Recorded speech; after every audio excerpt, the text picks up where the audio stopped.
থেকে 3 সপ্তাহ আগে আপনাদের সঙ্গে একটা ভিডিও শেয়ার করেছিলাম, সেটা ছিল ধানের মিনি চাপান। আর মিনি চাপানের দিনে আপনাদেরকে বলেছিলাম ঠিক 12 থেকে 14 দিনের মাঝখানে আপনারা মিনি চাপানটা দিয়ে কমপ্লিট করবেন।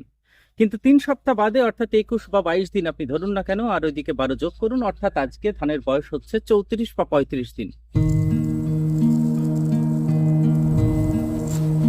তো যে সমস্ত চাষি ভাই আপনাদের ধানের বয়স হবে 34, 35 অথবা 40, 40 কেন বলছি, যে সমস্ত দীর্ঘমেয়াদী ধান আমাদের 150 দিনের ধান, 145 দিনের ধান, সেক্ষেত্রে আপনারা যে প্রধান চাপান বলি আমরা 30 থেকে 40-এর মাঝখানে যে চাপানটা দিয়ে কমপ্লিট করি, তো সেই চাপানটা আপনারা কমপ্লিট করবেন 40 দিন সর্বোচ্চ দীর্ঘমেয়াদী ধানের ক্ষেত্রে। আর যেগুলো স্বল্পমেয়াদী আমাদের 110 থেকে 120, 25 দিনের মাঝখানে হয়, সেক্ষেত্রে আপনারা 35 দিনের ভিতরে আপনারা চাপানটা দিয়ে কমপ্লিট করবেন।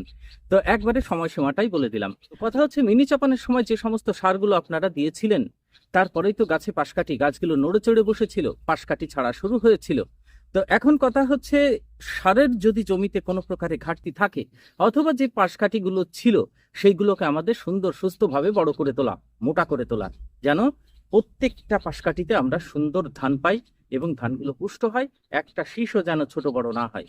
তো সেই টার্গেটে আমাদের এই যে 35 থেকে 40 দিনের মাঝখানে জমিতে আমরা প্রধান চাপান বলি, সেটা দিয়ে আমাদের কিন্তু কমপ্লিট করতে হয়।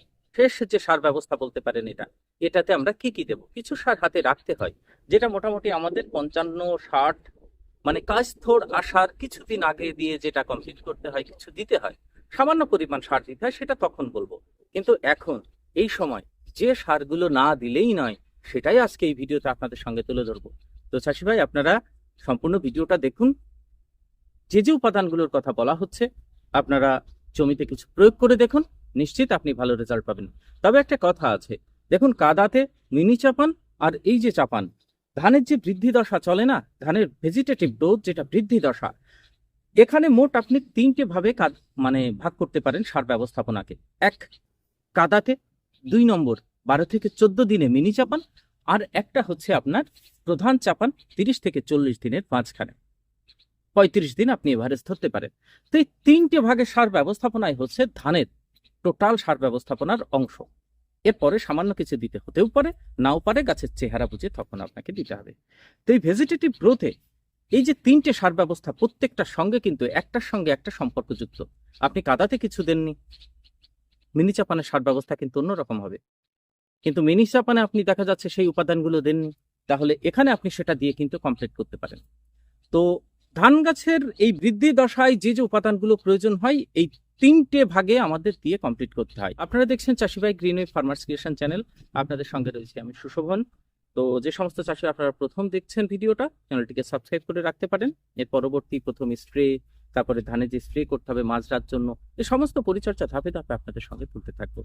সম্পূর্ণ ভিডিওটা দেখুন, ভালো লাগলে একটা লাইক করবেন, চ্যানেলটিকে সাবস্ক্রাইব করবেন। আসুন এইবার সারগুলো ধাপে ধাপে আপনাদের সঙ্গে দেখাই।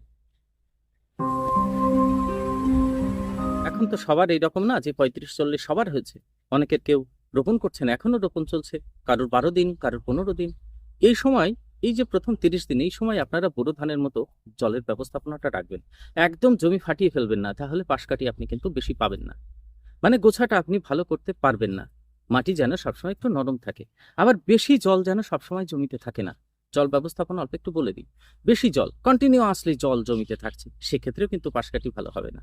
ধরুন গোছা যদি ভালো না হয়, গাছ যদি সবুজ কম থাকে, তাহলে আপনারা জলটাকে একটু টানিয়ে দিন, ফাটবে না কিন্তু টানিয়ে দিন। আর 2 দিন শুকানোর পর আবার জল দিন। এইরকম করলে কিন্তু পাশকাঠি, মিনি চাপানের পর এই জিনিসগুলো করতে হয়, তাহলে পাশকাঠি কিন্তু খুব সুন্দর হয়। তো যাই হোক, এই সময় গাছে আপনারা কোনো প্রকার আগাছা নাশক দেবেন না। জমিতে পাতা যখন ভরে যাবে, ওপরে যখন স্প্রে করবেন, সবই তো পাতার ওপরে পড়বে, ধানের পাতায় পড়বে, নিচের আগাছা পর্যন্ত কিন্তু পৌঁছাবে না। তো সেই রকম অবস্থায়, অর্থাৎ 20 থেকে 25 দিন পর আপনি আর আগাছা নাশক জমিতে দিতে যাবেন না, ধান গাছের বরং ক্ষতি হবে, আপনি লাভ তেমন পাবেন না। তাহলে এই সময় যেটা করতে হয় সব থেকে ভালো, সেটা হচ্ছে আপনার ওই যে আমরা বলি না হাত নিড়ানি, মানে হ্যাটকানো বলি আমরা, মুনিশ নেবেন, নরম কাদাতে এগুলো ঘাসগুলো পুরো বেছে দেবেন। এবার যখন আপনি নরম কাদাতে ঘাসগুলো বাছবেন, ঘাসটা একদম 100% আপনি তুলে নিতে পাচ্ছেন। আরও একটা কাজ হচ্ছে, শিকড়গুলো চলাচল করতে পারছে। এইভাবে যখন ঘাসটা বাছবেন না, তখন আপনার কি হবে, ওই শিকড়টা কিন্তু নড়ে চড়ে বসবে। আবার যে লাইন দিয়ে আপনি যখন ঘাসটা পরিষ্কার করতে যাচ্ছেন, ওই আপনার পায়ের চাপে শিকড়গুলো কিন্তু ছিঁড়বে। এই যে শিকড় ছেঁড়া, এটাকে বলে রুট প্রুনিং। এই যে রুটটা যখন প্রুনিং হয়, তখন মূল যে শিকড়টা সেটা আরো মাটির গভীরে যায়, আরো আঁকড়ে ধরে মাটিটাকে, এই জন্য গাছটা মজবুত হয়। আর রুট প্রুনিং যখনই হয় তখনই তার পাশকাঠি কিন্তু ছাড়া শুরু হয়, আর পাশকাঠিগুলো আরো মজবুত হয়। আর ওই ছেঁড়া রুটের থেকে আরো বেশি বেশি পরিমাণে গুচ্ছমূল আপনার জমিতে কিন্তু আঁকড়ে বসে। এইটাই হচ্ছে আপনার হ্যাটকানোর সুবিধা আছে। তো এই কাজগুলো আপনারা করবেন। আসুন এইবার সারগুলোর কথা আপনাদেরকে বলি।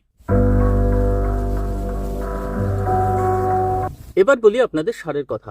দেখুন, সার আবার একবার আপনাদের স্মরণ করায়, আমার যে সার ব্যবস্থাপনা চলছে প্রথম থেকে একদম ধাপে ধাপে প্রত্যেকটার সঙ্গে প্রত্যেকটা কিন্তু রিলেটেড। এটাই তো শেষ বৃদ্ধির দশা। তো এই সময় যে সারগুলো দিতে হবে, প্রথম হচ্ছে নাইট্রোজেন। এটা হচ্ছে নাইট্রোজেন দেওয়ার কিন্তু একদম শেষ সময়। ধানের পাতাগুলো আপনি দেখলে বুঝতে পারবেন এখনই কিন্তু কেমন একটু সামান্য, ওই যে 15 দিনের মাথায় যেটা দিয়েছিলাম সেটার কিন্তু খেতে খেতে একদম জমিতে প্রায় সেটা নিঃশেষ হয়েছে। তো পাতাগুলো হালকা একটু টিয়া কালার মতো কেমন চলে এসছে। তো এই সময় আমাদের নাইট্রোজেনের অভাব দিলে তো হবে না। গাছটাকে এখনো আমাদের সবুজ রাখতে হবে। টিয়া মতো কালার হবে কখন? যখন কাইস্থর আসবে তখন পাতাগুলোকে টিয়া কালার করতে হবে এবং কোচের মতো এরকম সোজা রাখতে হবে। কেমন? তাহলে এই সময় নাইট্রোজেন 46% নাইট্রোজেন যেটা আমাদের ইউরিয়া দিয়ে থাকে সেটা আমাদের দিতেই হবে। কতটুকু দেবেন? এবার ইউরিয়ার কথা যখন বলা হচ্ছে তখন শুধু ইউরিয়া সঙ্গে পটাশ, অথবা শুধু ইউরিয়া সঙ্গে কিছু 10-26 এইরকম আপনারা কিন্তু দিতে পারেন। তাহলে দুটোর কথা আমি বলে দিচ্ছি। আপনি এই সময় যদি 10-26 দেন সেক্ষেত্রেও বর্ষাকালে কিন্তু খুব সুন্দর কাজ হবে, কারণ এই সময় ফসফরাসের যদি কোনো প্রকারের ঘাটতি হয় সেটাও কিন্তু মিটে যাবে। তাহলে 10-26-এর ভিতরে আমি 10-26 দিয়ে প্রথমে ইউরিয়ার কম্বিনেশনটা আপনাদের বলি। প্রথমে 10-26-এর ভিতরে 10% নাইট্রোজেন আছে, নাইট্রোজেন একটু কম, 26% ফসফরাস, 26% পটাশ আছে। ভালো করে শুনবেন। তাহলে ফসফরাস 26% পেল, 26% পটাশ পেল, যথেষ্ট পটাশ পেল। এবার নাইট্রোজেনের একটু পরিমাণ কম আছে 10%, সেই জন্য 33 শতকের বিঘাতে আপনারা যখন 10-26 দেবেন তখন এই সময় শেষ আপনি 12 থেকে 15 কেজি পর্যন্ত দিয়ে দিতে পারেন। 12 থেকে 15। তাহলে 12 কেজি গাছ যদি খুব সুন্দর সবুজ থাকে তাহলে সেক্ষেত্রে 12 কেজি দিন। আর যদি একটু হালকা সবুজ টিয়া কালার চলে আসে, মানে কচি কলা পাতা কালার চলে আসে, সেক্ষেত্রে আপনি 15 কিলো 10-26 দিন। এক বিঘাতে গেল 15 কিলো। আর তার সঙ্গে আপনি 4 কিলো ইউরিয়া অ্যাড করে দেবেন 33 শতকে। নাইট্রোজেনের যে একটু কম পরিমাণে ছিল সেটা আপনি একটু পূরণ করে দিলেন। 4 কিলো নাইট্রোজেন মানে ইউরিয়া আপনি অ্যাড করে দেবেন। তাহলে খুব সুন্দর এই কম্বিনেশনটা হবে। এবার এর সাথে যারা খোল দেননি কাদাতে অথবা মিনি চাপানে দেননি, তারা কিন্তু এই সময় খোল দিয়ে কমপ্লিট করতে পারেন। খোল কিছুটা পরিমাণে 4 থেকে 5 কেজি গুঁড়ো করে এই সময় দিয়ে দিতে পারেন। দীর্ঘমেয়াদী ধানের ক্ষেত্রে তো আপনারা দিতে পারবেনই। আপনারা 5 থেকে 6 কেজি মেশিনে গুঁড়ো করে সুন্দর করে সারের সঙ্গে মিশিয়ে দিন। এটা হবে এই সময়কার দারুণ কম্বিনেশন। কেমন? আর যারা 10-26 আপনারা দিচ্ছেন না, 10-26 আপনি চাইছেন ইউরিয়া এবং কিছু পটাশ দিয়ে আমরা পূরণ করব। তো এই সময় আবার আমাদের 1 বিঘা 33 শতকের জমি থেকে 12 থেকে 15 কেজি ইউরিয়া কিন্তু দিতে হবে। তো 12 থেকে 15 কেজি দীর্ঘমেয়াদী ধানের ক্ষেত্রে আমাদের দিতেই হবে। আবার 6 কেজি 7 কেজি 8 কেজি মতো আমাদের পটাশ কিন্তু দিতেই হবে। এই হচ্ছে আমাদের মানে সার ব্যবস্থাপনা ইউরিয়া পটাশের। কিছুটা সাবধান আপনাকে হতেই হবে। সেটা কোথায় দেখুন। এইবার আপনার গাছ মাটি ভেদে তো আলাদা হতেই পারে। ধরুন বিলের জমি অথবা জোরালো জমি, প্রথম ধান করছেন, তো সেক্ষেত্রে মিনি চাপান দেওয়ার পর আপনার গাছ দেখা যাচ্ছে সুন্দর ঝকঝকে সবুজ আছে। এই ক্ষেত্রে ইউরিয়া দেওয়ার ক্ষেত্রে আপনাকে সাবধান হতেই হবে। প্রয়োজনে ইউরিয়া আপনাকে অফ করতে হতে পারে, তা সেটা আপনিই ভালো করে বুঝবেন। আর প্রয়োজনে পটাশ বাড়াতে হতে পারে। এবার মিনি চাপানে যারা জিঙ্ক দেননি তারা কিন্তু এটা শেষ সুযোগ। এই সময় আপনারা কিন্তু জিঙ্কও দিয়ে দিতে পারেন, কিন্তু জিঙ্ক দিলে আপনি 10-26 দিবেন না। 10-26 যদি দেন তাহলে নয়া জিঙ্ক টাটার যেটা বলেছিলাম, যেটা বিক্রিয়া করে না সিলেটেড আকারে টিটিপি ফর্মে, তো সেই সমস্ত জিঙ্কগুলো আপনারা দিতে পারেন। তা আপনাকে নিশ্চিত করতে হবে আমি মিনি চাপানে কি দিয়েছি। যদি জিঙ্ক না দিই এখন আমার দিতে হবে। আর মিনি চাপানে যদি আমি জিঙ্ক দিয়ে থাকি, আবার কাদাতে যদি সিঙ্গেল সুপার ফসফেট না দিয়ে থাকি, তাহলে এখন আমাকে দিয়ে এটা কমপ্লিট করতে হবে। এই হচ্ছে আসল কথা। এইবার আর যে দুটো উপাদান এই সময় দিতেই হবে, সেই দুটো উপাদান হচ্ছে আসল।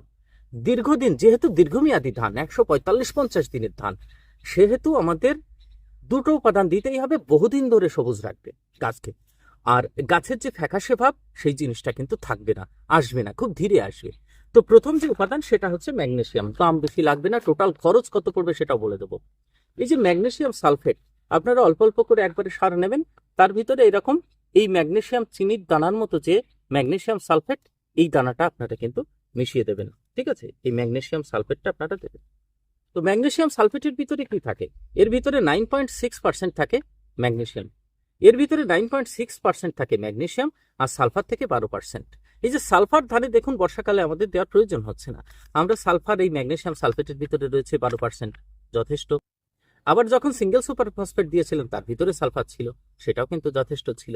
আরেকটা জিনিস যেটা হচ্ছে এই যে পাতা, ধানের পাতা অনেকে লক্ষ্য করে দেখবেন যখন কচি পাতা বা পাশকাঠি ছাড়ে, সেই পাশকাঠির মাথার পাতা, প্রথম যে পাতা সেটা যদি ফ্যাকাশে থাকে, 1 নম্বর কন্ডিশন ফ্যাকাশে। 2 নম্বর পাতাগুলো বড় হয়ে যাওয়ার পর শিরা বাদে, শিরা সবুজ আছে, শিরার মাঝখানের যে অংশটা, ধানের যে শিরা থাকে না, এরকম দেখলে বুঝতে পারবেন টানা টানা শিরা, মাঝখানের যে অংশটা সেটা যদি ফ্যাকাশে থাকে, সবুজ না ফ্যাকাশে, তাহলে আপনাকে কিন্তু যেটা দিতে হবে সেটা হচ্ছে আয়রন। আপনি ভালো গাছে যদি আয়রন দেও তাও কোনো ক্ষতি নেই, দাম কিন্তু বেশি পড়ে না। সেই আয়রন হচ্ছে মাল্টিপ্লেক্সের এই যে আয়রন, এই আয়রনটা দেখতে পাচ্ছেন, ফেরাস। এর ভিতরে ফেরাস থাকে 19% থাকে, দাম কিন্তু বেশি নয়। একবারে দামের কথা আপনাদের বলছি।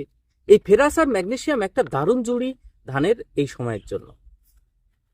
এই যে দানাটা আপনাদের অল্প একটু দেখিয়ে দিই, এই যে দানা, এইগুলো কেমন, এটা কিন্তু সত্যিই একটা দারুণ কম্বিনেশন। ফেরাস আর ম্যাগনেসিয়াম আমাদের প্রধান চাপানে এটা কিন্তু দিয়ে দিতে হবে। বৃষ্টি নিম্নচাপের কথা আছে, তো অল্প অল্প করে সার মেশাবেন। এই সারগুলো অল্প অল্প করে বালতিতে নেবেন, মেশাবেন আর ছেটাবেন। হঠাৎ করে দেখা যাচ্ছে মেশানোর পর আপনি দিতে পারছেন না, সেই জন্য অনুমান মতো আপনি নিয়ে তারপরে মিশিয়ে নেবেন। দেখুন 1 বিঘা জমিতে এই যে ফেরাস সালফেট দেখালাম, এটা আপনি 1.5 থেকে 2 কেজি দিতে পারেন। ম্যাগনেসিয়াম সালফেট এটাও আপনি 1 থেকে 1.5 কেজি পরিমাণে দিয়ে দিতে পারেন, মানে ন্যূনতম 1 কেজি আপনারা দেবেন, আর ম্যাক্সিমাম সেটা আপনারা 2 কেজি 33 শতকের বিঘাতে আপনারা কিন্তু দিতে পারেন, ভালো কাজ পাবেন। কেমন? তাহলে এই সময় গাছের অনুখাদ্য হিসাবে মাত্র 2টো উপাদান দিলাম, ম্যাগনেসিয়াম সালফেট এবং আপনার আয়রন ফেরাস সালফেট। আর যেটা দিয়েছি এক্সট্রা সেটা হচ্ছে খোল, 5 থেকে 6 কিলো গুঁড়ি, 5 থেকে 6 কিলো একদম গুঁড়ো করে। তাহলে এই উপাদানগুলোই হচ্ছে ধানের এই সময় একদম ভীষণ রকম কাজ করবে। আপনি দেখবেন দেওয়ার পর অন্যান্য ধানের তুলনায় আপনার ধানের দিক 3 দিন বাদে এসে তাকাবেন, আপনি তার রেজাল্ট পাবেন। তাহলে আবার প্রথম তো একবারে পরপর বলে দিই, 10-26 একটা উপাদান গেল, বিঘাতে 15 কিলো মতো, 12 থেকে 15, সঙ্গে 4 কেজি ইউরিয়া, এটা তারপরে 4 থেকে 5 কেজি বা 6 কেজি খোল, আর একটা হচ্ছে ম্যাগনেসিয়াম সালফেট, এটা 1.5 কেজি, আর একটা হচ্ছে ফেরাস সালফেট 1.5 কেজি। এই হচ্ছে এই কটা সার এই সময় আপনাদেরকে দিতে হবে, ব্যাস। আর ধানে কিচ্ছু আপনার লাগবে না, টোটাল ধান কিন্তু উঠে যাবে। আসুন আপনাদের এবার মুখে মুখে একটু হিসাবটা করে ফেলি, হিসাবটা অ্যাকচুয়ালি কত টাকা আমার খরচ হয় এই প্রধান চাপানে। এর আগের চাপানটাতেও হিসাব আপনাদেরকে কিন্তু দিয়েছিলাম। তো আপনাদের বলা হচ্ছে 12 থেকে 15 কেজি আপনার 10-26-এর কথা, 40 টাকা 50 পয়সা করে। মোটামুটি আপনি সেখানে 4 ভাগ 8 500 টাকা আপনি ধরুন, 500 টাকা 10, একটা এভারেজে ধারণা দিচ্ছি, 500 টাকা আপনার 10-26-এ খরচ হলো। আর তার সঙ্গে আপনাদের 4 কেজি ইউরিয়া দিতে বলেছিলাম, 4 কেজি ইউরিয়া আপনি কত, 9 টাকা সামথিং, 10 টাকা ধরুন, 40 টাকা, 50 টাকা ধরুন, তাহলে আপনার 550 টাকা। এটা আপনাকে 1.5 কিলো দিতে বলছি, 1.5 কিলো এখানে খরচ হবে কত, 150 টাকা। ম্যাগনেসিয়াম সালফেটে 1.5 কিলো আপনার খরচ হবে 150 টাকা, কিন্তু 150 টাকাও না, 150 টাকা 120 টাকা, 120 টাকা 240 টাকা। তাহলে ওদিকে হলো 540 টাকা আর এইদিকে হলো 240 টাকা, তাহলে 780 টাকা। তাহলে এই সারগুলোর মোট খরচ হচ্ছে 780 টাকা। আপনার বাড়িতে এইবার যদি কিছু খোল থাকে আর যদি না থাকে আপনি কিনেও দিতে পারেন, তো সেক্ষেত্রে আপনার এক্সট্রা আর আপনি 150 টাকা ধরুন খরচ, তাহলে মোটামুটি আপনার ধরুন 900 টাকার ভিতরে আপনার প্রধান চাপান কিন্তু কমপ্লিট হয়ে যাবে, 900 টাকার ভিতরে 33 শতকে।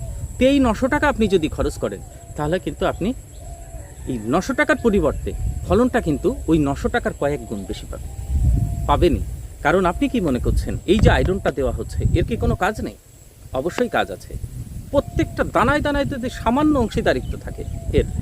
বা এই যে ম্যাগনেসিয়াম সালফেট যেটা আপনাদেরকে বলা হচ্ছে, ম্যাগনেসিয়াম সালফেটের দাম কত পড়ে বিভিন্ন কোম্পানি, কোনোটা 70 টাকা কিলো, কোনোটা 80 টাকা কিলো, কোনো কোম্পানির 100 টাকা কিলো থাকে। তো তাহলে এই যে 70 মানে 105 টাকা আপনি দিচ্ছেন 1.5 কিলো, এর অংশীদারিত্ব নেই ম্যাগনেসিয়াম, কারণ এর অংশীদারিত্ব আরও বেশি থাকে।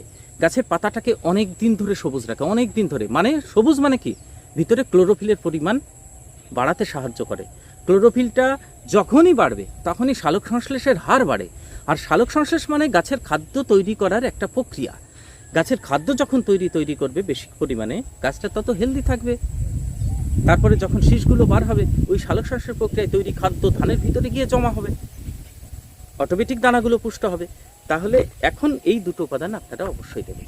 আজকের ভিডিও চাষি এই পর্যন্তই। সম্পূর্ণ ভিডিওটা দেখলেন তার জন্য অসংখ্য ধন্যবাদ। পরের ভিডিওতে আবার আপনাদের সঙ্গে দেখা হবে। ভালো লাগলে সাবস্ক্রাইব করবেন। নতুন ভিডিওতে